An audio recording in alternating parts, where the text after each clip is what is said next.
Training को आगे बढ़ाने के लिए आज ही मैं आगे स्टार्ट कर रहा हूँ। पहले हिंदी मीडियम वालों के लिए बिज़नेस स्टडी में क्या पढ़ाया था? प्लानिंग पढ़ा रहा था, कल नियोजन पढ़ाया था। तो नियोजन से क्या अभिप्राय था कि किसी काम को करने से पहले उसके बारे में सोच विचार करना नियोजन कहलाता है। फिर मैंने उसकी विशेषताएं पढ़ाई, फिर मैंने लाभ पढ़ाए, फिर मैंने क्या पढ़ाया था, फिर मैंने उसकी सीमाएं पढ़ाई थी। तो अगला क्वेश्चन आता है नियोजन की प्रक्रिया का वर्णन करो। आज मैं तुम्हें प्रोसेस पढ़ाऊँगा कि जब हम नियोजन करते हैं तो हम उसकी प्लानिंग कैसे करते हैं। तो आज ये क्वेश्चन मैं पढ़ाऊँगा, तो तुमने ये क्वेश्चन लर्न भी करना है और इसी डायग्राम की तरह अपनी कॉपी में बनाना है।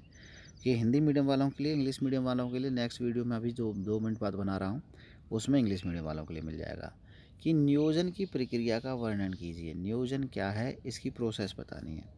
कि नियोजन की प्रक्रिया, नंबर 1, उद्देश्य निर्धारित करना। प्लानिंग के अंतर्गत सबसे पहले उद्देश्य निर्धारित किए जाएंगे। क्या निर्धारित किए जाएंगे? उद्देश्य, ऑब्जेक्टिव बनाए जाएंगे।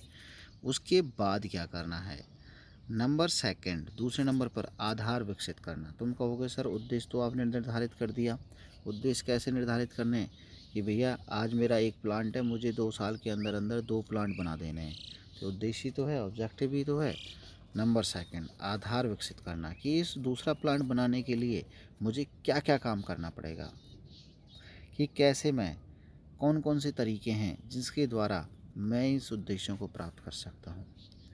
ठीक है ना।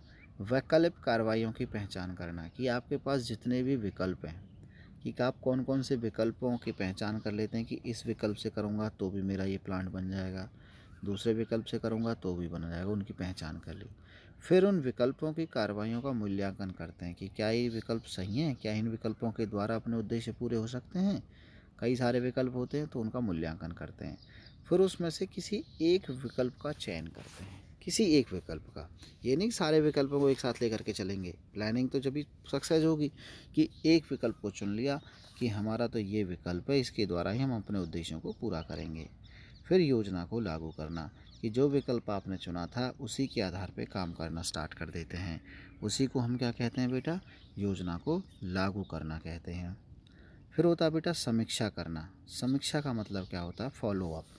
मतलब कि जो भी आपने उद्देश्य बनाए थे, मतलब कि आपने जो विकल्प योजना लागू करी थी कि क्या इस योजना से हमारे उद्देश्य पूरे हो रहे हैं, उसकी फीडबैक लेते रहना कि क्या इन उद्देश्यों से हमारे उद्देश्य पूरे हो जाएंगे कि नहीं हो जाएंगे।